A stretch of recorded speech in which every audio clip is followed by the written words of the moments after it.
Suurin osa ihmisistä katsoo videoista vain ensimmäiset 30 sekuntia. Puhutaan numeroista, puhutaan katsojaluvuista, puhutaan myöskin euroista ja rahasta. Miten on mahdollista tukea tätä kanavaa tai sitten jotakin muuta pientä YouTube-kanavaa? Moi kaikille! Heidi Elisa täällä. Tervetuloa vuoden 2024 ensimmäiseen videoon. Ja hyvää uutta vuotta! Silloin kun te katsotte tätä videota, niin on luultavasti jo vähintäänkin tammikuun loppupuoli.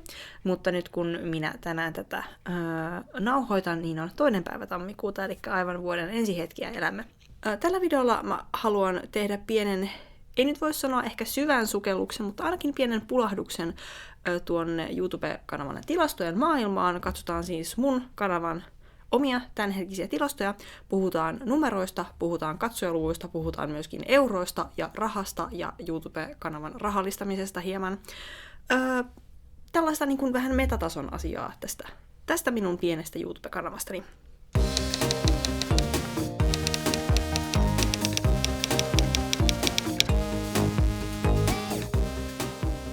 Mä perustin tämän mun YouTube-kanavan kevät-talvella 2019, eli tämän vuoden keväällä tulee täydet 5 vuotta, kun mä olen pyörinyt tässä YouTuben ihmeellisessä maailmassa ja tuottanut tänne sisältöä välillä vähän useammin, välillä vähän harvemmin, mutta kuitenkin aika säännöllisesti ihan siitä alusta alkaen. Ihan hirveän pitkiä taukoja ei missään vaiheessa ole päässyt syntymään, ja siinä pieni ylpeyden aihe ainakin. Nyt kun tätä kuvaan 2. päivä 1.2024, niin mun kanavalla on tällä hetkellä 929 tilaajaa. Se ei ehkä monen ihmisen mielestä ole kovin paljon, mutta se on siinä mielessä mukava määrä, että jos ennusteet pitävät paikkaansa, niin jossakin vaiheessa tämän vuoden aikana, toivottavasti tämän vuoden alkupuolella, mä ylitän ensimmäistä kertaa tuon 1000 tilaajan rajapyykin.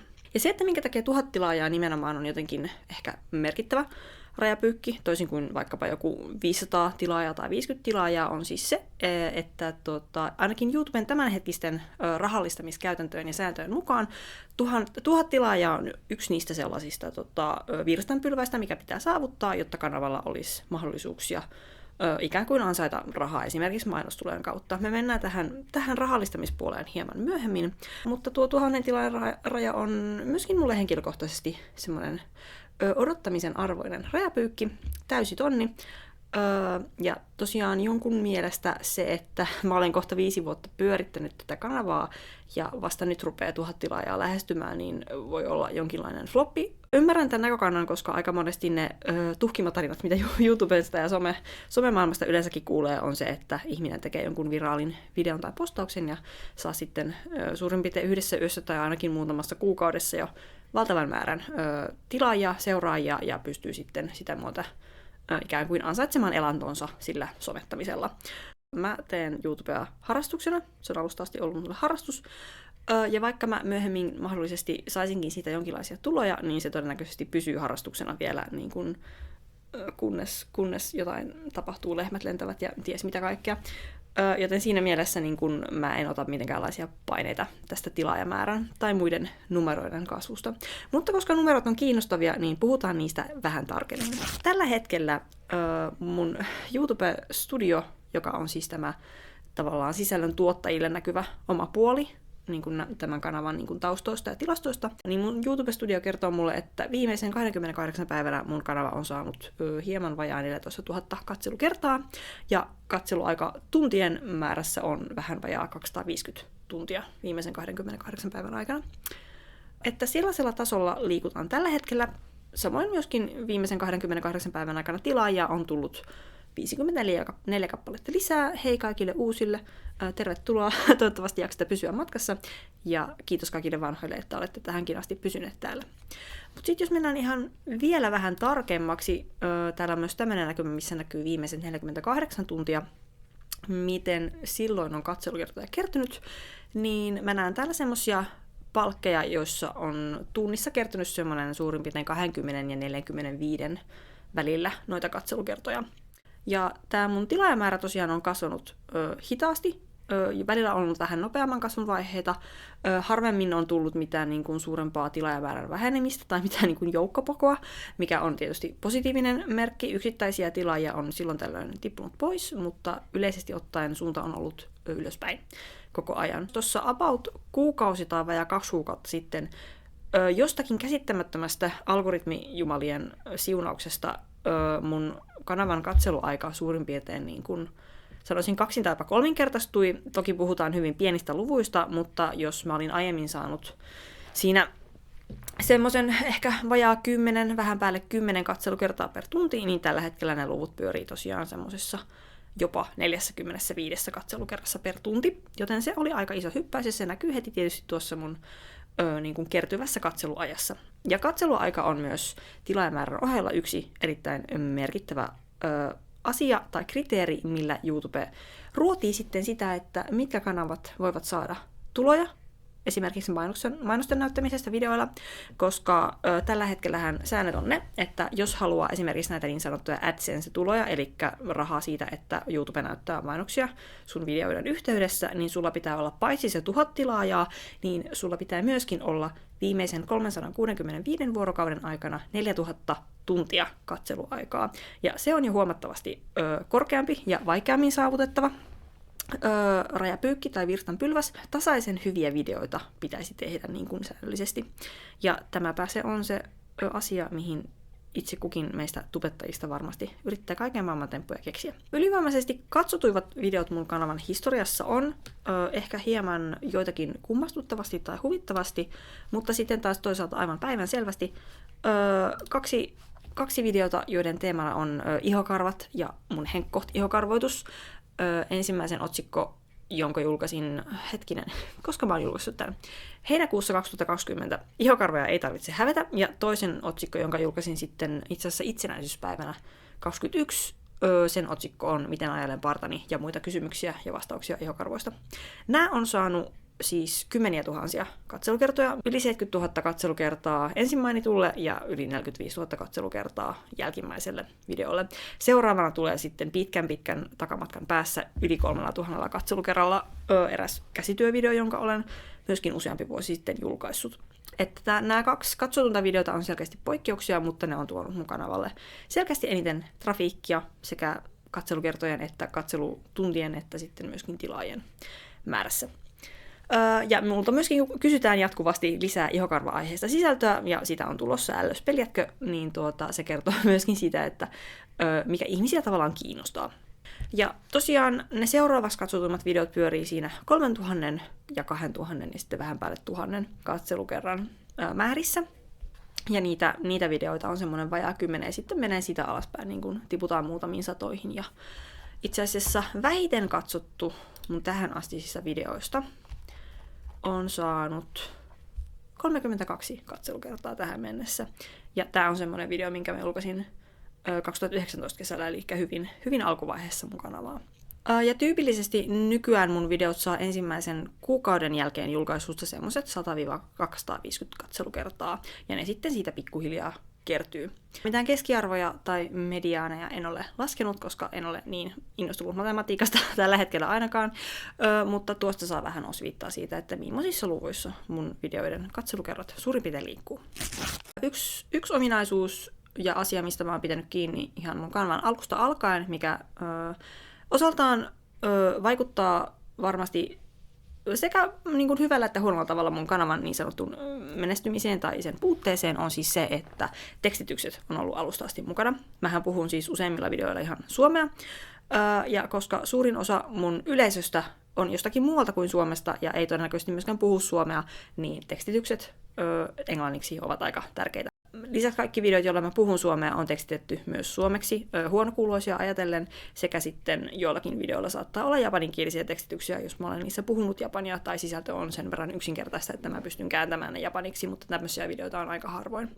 Ja se, miten tekstitykset vaikuttaa, on siis se, että niiden tekeminen vie aikaa, ne työllistää ja niin kun vaikuttaa siihen, kuinka nopeasti mä saan videoita ulos, varsinkin tämmöisiä höpöttelyvideoita, joissa mulla ei ole varsinaista kässäriä, jonka pohjalta mä lukisin lauseelta näitä asioita, vaan mä puhun vapaasti, ja sitten kun tätäkin videota rupean testittämään, niin saan sitten kirjoita hiljaa mielessäni tai vaikka ääneenkin sitä, että Miksi tämä on niin raskasta, tämmöisen puheen tekstittäminen? Sellaiset videot, joissa mulla on tarkka käsikirjoitus, niin niiden tekstittäminen on hieman helpompaa, koska mä voin hyödyntää sitä käsikirjoitusta. Ja sitten toki semmoiset videot, joissa mä en puhu ollenkaan, joita on aika harvoin tulee ulos, niin toki semmoiset on sitten helpompia, koska niissä ei tarvitse tekstitystä. Mutta niin kun tekstitykset vie aikaa, ne tulee kaiken sen muun videoeditoinnin päälle, ja mä haluan saada ne aina valmiiksi ennen kuin painan julkaisen nappia videoideni kohdalla. Joten se on se ehkä niin kuin huono puoli niissä. Hyvä puoli on taas sitten se, että mun videoita voi katsoa niin kuin oikeastaan missä tahansa ja kuka tahansa, joka ymmärtää englantia. Koska jos mulla ei olisi enkutekstejä näissä videoissa, niin tuskinpa hirveän moni näitä eksyisi katsomaan. Suomessa ei kuitenkaan ole ihan niin paljon populaa, ja mun videot ei mun ainakaan saama käsityksen mukaan ole ihan semmosia, mitkä tämmöisessä niin sanotussa Suomitubessa kauhean hyvin menestyisi.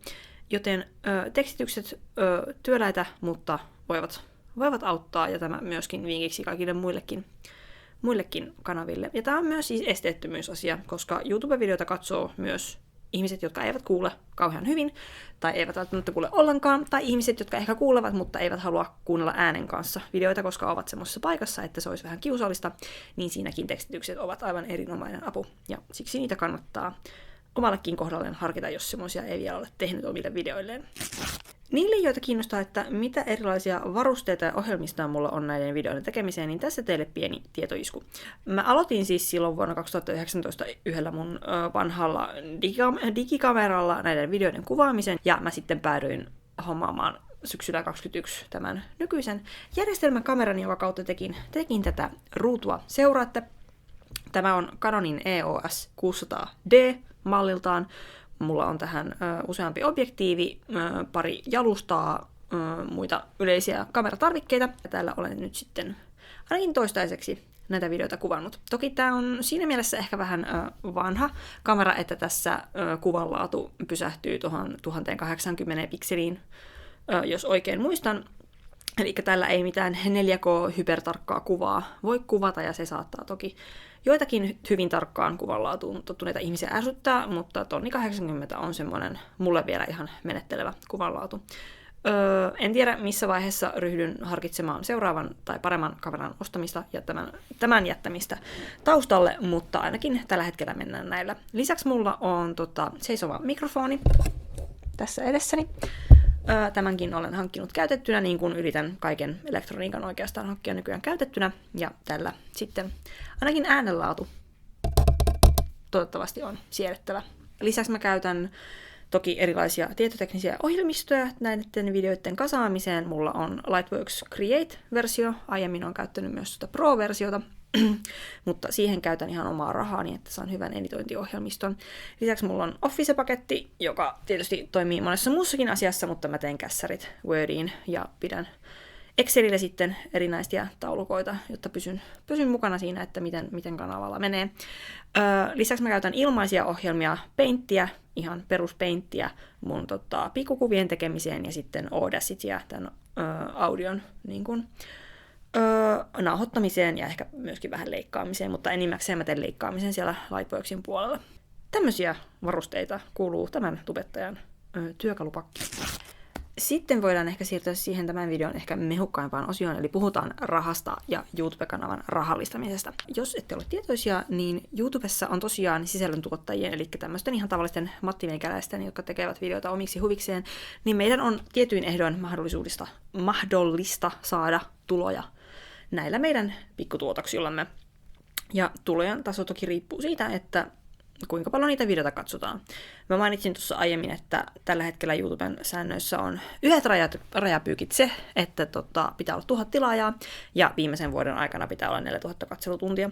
Ja tää on tosiaan rajana sille, että saa AdSense-tuloja, eli kun YouTube laittaa mainoksia videoiden alkuun, loppuun ja mahdollisesti keskelle, vähän sinne sun tänne, niin sitten riippuen siitä, että kuinka moni ihminen niitä mun videoita ja niillä näkyviä mainoksia katsoo, niin minä sitten saisin siitä joitakin senttejä mahdollisesti.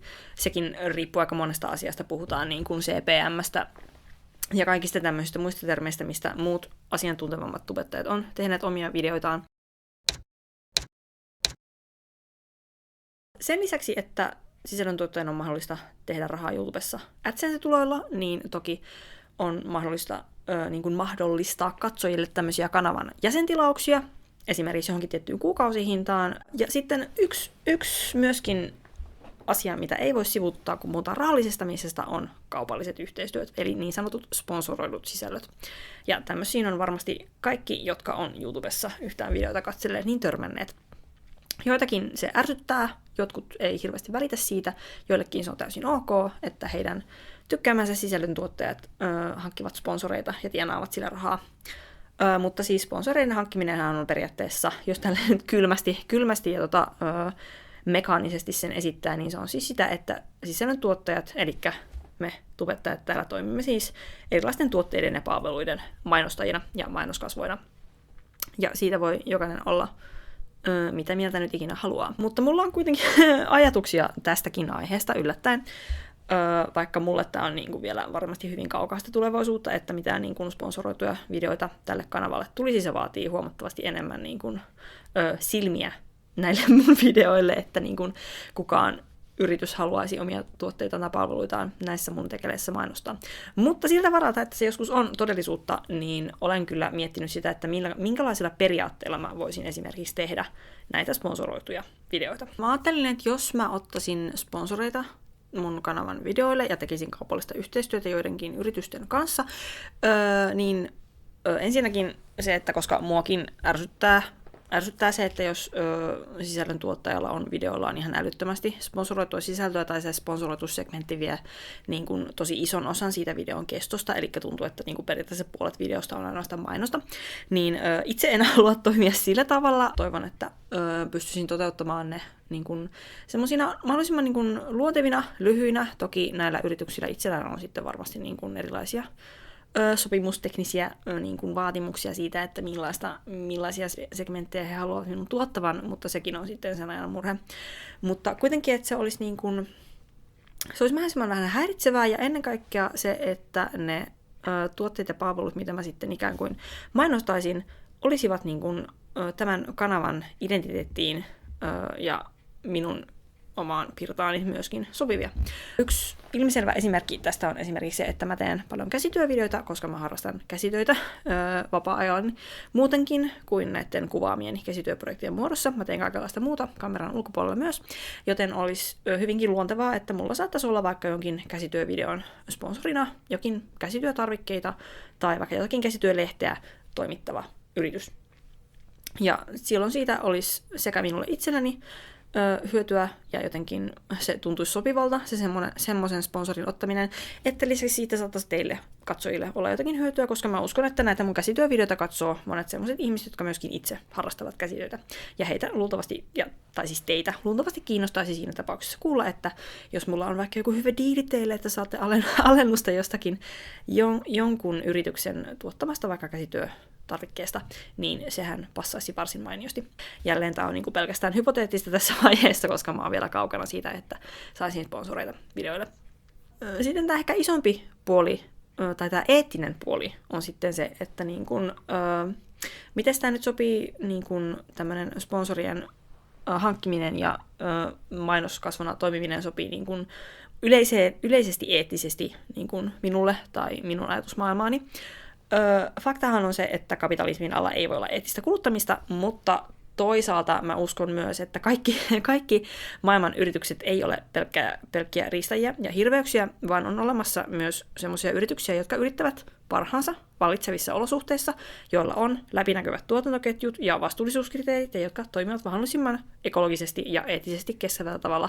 Ja tämmöisten yritysten kanssa mä haluaisin tehdä kaupallista yhteistyötä.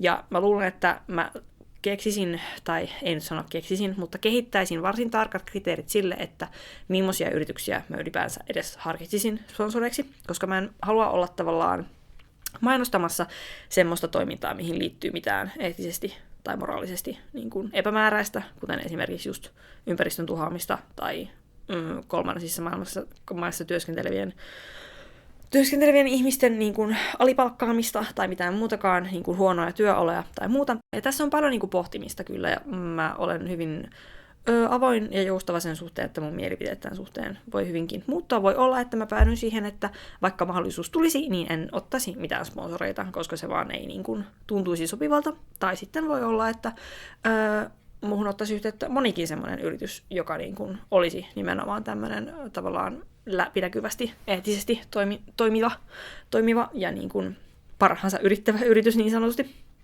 Mutta nämä on hyvin tapauskohtaisia. Tässä ehkä mun ajatuksia tästä aiheesta.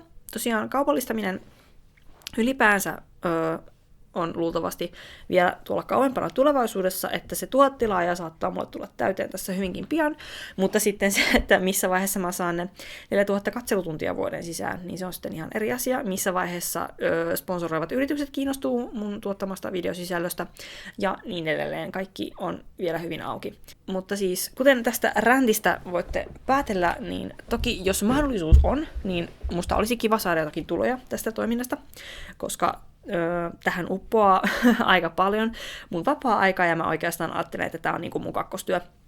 Tää on mun palkaton kakkostyö, jota mä teen mun palkallisen päivätyöni ohella. Toki tää on niinku hauskaa, ja tekisin tätä edelleen, vaikka en saisi tästä senttiäkään rahaa, mutta niin kun välillä tuntuu siltä, että niin kun mä käytän tähän niin paljon mun omaa aikaa ja mun omia taitoja ja mun omia resursseja, että olisi kiva saada tästä jotakin takaisin, sanotaanko näin. Sitten, jos puhutaan niin kun rahan ulkopuolelta, mitä muita suunnitelmia mulla on lähitulevaisuudessa tämän kanavan varalle. Videoita tulee tämäkin vuonna säännöllisesti. Pyrin kuukausittaiseen videoiden julkaisuun. Toki tiedän, että elämä on muutenkin hyvin kiireistä, varsinkin töiden suhteen, mutta myös muuten, joten se 1 video kuukaudessa on oikeastaan maksimi.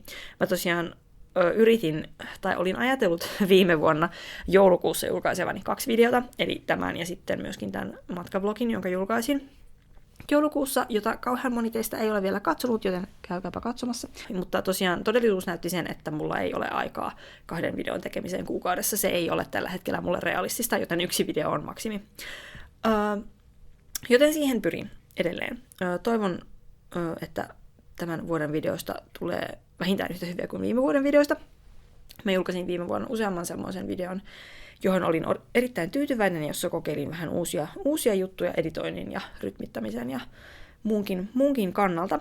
Ja samaa pientä kokeilua jatkan tänäkin vuonna, mutta mitään siis valtavia muutoksia sisällössä ei luultavasti tule. Edelleen aion tehdä käsityövideoita, aion tehdä vlogeja, aion tehdä sitä paljon pyydettyä ihokarvasisältöä. Joku saattaa ehkä miettiä tässä kohtaa sellaista kysymystä, että miten on mahdollista tukea tätä kanavaa tai sitten jotakin muuta pientä YouTube-kanavaa tässä vaiheessa, kun me emme vielä ole rahallistaneet tätä toimintaamme, tai emme ole pystyneet rahallistamaan tätä toimintaa, me emme saa siis tästä mitään tuloja. Miten teidän katsojien siellä olisi mahdollista tukea näitä teille rakkaita kanavia? Tässä kohtaa siihen, että se rahallistaminen ja tulojen saaminen olisi mahdollisesti joskus niin kuin todellisuutta. No, ensinnäkin se, että tosiaan me pikkutubettajat tarvitsemme tilaajaa, mutta ennen kaikkea me tarvitsemme katselukertoja ja katseluaikaa. Eli katsokaa meidän videoita, katsokaa ne videot loppuun asti, koska suurin osa ihmisistä katsoo videoista vain ensimmäiset 30 sekuntia. Se on ihan tilastofaktaa, sen näkee jokainen omista tilastoistaan, joka videoita tekee. Joten katsokaa enemmän kuin se 30 sekuntia, katsokaa mielellään videot ihan loppuun asti, koska me näemme niiden eteen vaivaa jokaisen sekunnin eteen, emme pelkästään sitä ensimmäistä 30 sekuntia, vaan ihan viimeisen sekuntiin asti olemme editoineet ja tekstittäneet näitä videoita, joten katsokaa ne loppuun asti. Niin se on meille jo iso kiitos tästä vaivannäöstä. Tilatkaa kanava, jos ette ole vielä tilanneet. Laittakaa myöskin ilmoitukset päälle, koska ilmoituksista saatte sitten tiedon aina, kun me olemme julkaisseet uusia videoita. Mä puhun tässä nyt jotenkin meistä, vaikka oikeasti puhun itsestäni, mutta tarkoittaa nyt kaikkia pieniä YouTube-kanavia. Lisäksi myöskin tämmöinen niin sanottu engagement, eli siis tykkäykset, kommentoinnit, jaot, tallennukset videoille. Kaikki miten te tavallaan olette niin kuin interaktiossa tai niin kuin ikään kuin kommunikoitte sen meidän videon kanssa, niin se auttaa. Eli peukuttaminen tai jopa alapeukuttaminen, kanavan kommentointi, muiden kommenttien tykkääminen, muiden kommentteihin vastaaminen, videoiden tallentaminen omiin soittolistoihin, videoiden jakaminen muilla somekanavilla ja nettisivuilla, kaikki se on meille hyödyksi. Jos tykkäät saada tiedon näistä mun videoista, ja seurata mun kuulumisia ja tekemisiä muualla kuin täällä YouTubessa, niin kannattaa seurata mua Instagramissa. Mä kerron siellä aina, kun olen julkaissut uuden videon, ja mun IG-profiilin linkki vie aina viimeisimpään videoon. Tiedän, että moni katsojista ei välttämättä itse ole niin kuin rekisteröitynyt YouTuben käyttäjäksi, tai ei ole Google-tiliä tai muuta vastaavaa, joten te ette niin sanotusti tällä tubessa voi tilata meidän kanavia ja niitä ilmoituksia, mutta esimerkiksi just mun tapauksessa IG ja monien muiden tapauksessa muut somekanavat on hyödyllisiä paikkoja sitten saada aina tieto, kun uusi video pompsahtaa julkisuuteen. Ja sitten, jos mun kanava joskus rahallistetaan, niin silloin voit tukea kaikilla näillä edellä mainituilla tavoilla. Ja toki sitten, jos tulee sponsoroitua sisältöä, niin aina se, että jos te olette jonkinlaisessa interaktiossa niiden sponsoroitujen sisältöjen kanssa, klikkailette linkkejä ynnä muuta, niin se myöskin auttaa sitten kanavaa. Mutta mä luultavasti kerron teille kaikesta tästä sitten siinä vaiheessa, kun se on todellisuutta, eli siinä vaiheessa, kun mä oikeasti ryhdyn tekemään edes pientä rahaa, pientä tuloa tällä YouTube-kanavalla. Kiitos paljon, kun katsoit tämän videon tänne loppuun asti. Kommentoi vaikka punaisella sydänemoilla, jos pääsit tänne asti, niin mä näen, että kuinka moni siellä on ollut aktiivinen. Seuraavan kerran näemme taas ensi kuussa, silloin taas jotakin todennäköisesti aivan muuta, kuten on ollut tapana tällä kanavalla. Joten ensi kertaan!